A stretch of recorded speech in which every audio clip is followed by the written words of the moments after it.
It was around 2003. We decided we really needed to ramp up our engineering program. We had students designing some great parts, but a lot of things they designed would not be manufacturable. So we bought a Haas mini mill in 2003. That got us started. One of the things we found was only having one machine. While I was very thankful for having one machine, it wasn't enough spindle time for each student to really be able to own it.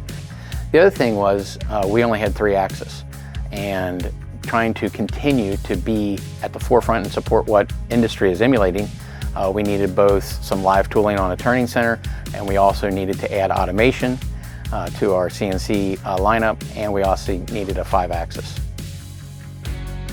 Hi, I'm Tobin Hubner. I'm the instructor of the Engineering Design program here at Grant Career Center, which is in Bethel, Ohio. Traditionally, we have career technical students in grades 11th and 12th through high school. We share students between ourselves and the local branch campus of the University of Cincinnati. Those students can earn their associate's degree in MET while they're still high school students. So with the new technology, we typically have a senior design project. It can be an automation project or a machining project. So students will design a product, they will proof the product and make sure that obviously the prototypes fit the need for form, fit, and function, and then they will do a production run. Typically we like to do something between 100 and 500 parts so that they get the idea of inspection, of wear and compensation, and also just what it takes to mass produce something, not make one that's okay, but make 500 that are perfect. So the students were originally given the project to design 500 drink coasters. The idea was to be able to hand them out. After that, we said, wouldn't it be great if we had some kind of unique way to distribute these to people?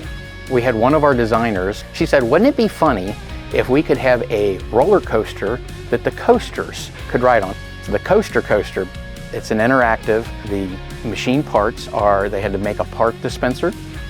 It's pneumatically controlled. Obviously it has sensors and feedback so they know if the part's present. They had to program the robot. They had to design and build a pneumatic vacuum gripper to pick up parts.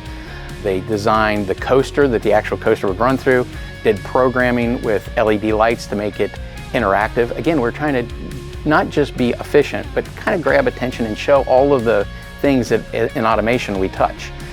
They programmed the robotic system and then ultimately the conveyor. They machined and assembled everything that was on that coaster, did all the wiring, all the pneumatics, including all the 3D CAD drawings or models. Industry, technology, everything is changing daily. I want the students to learn how to adapt and learn, because we're all going to continue to update, to improve the capabilities of our softwares, of our machines, the requirements of industry to compete globally. It continues to grow. As we all know, there were a few years that manufacturing was not considered a career of choice. When they understand the precision and tolerance, the level of refinement, what modern manufacturing truly is, I think it's eye-opening, because they don't realize how high-tech manufacturing is and what skills are necessary, and that they can make a great career and a nice living being employed in this field.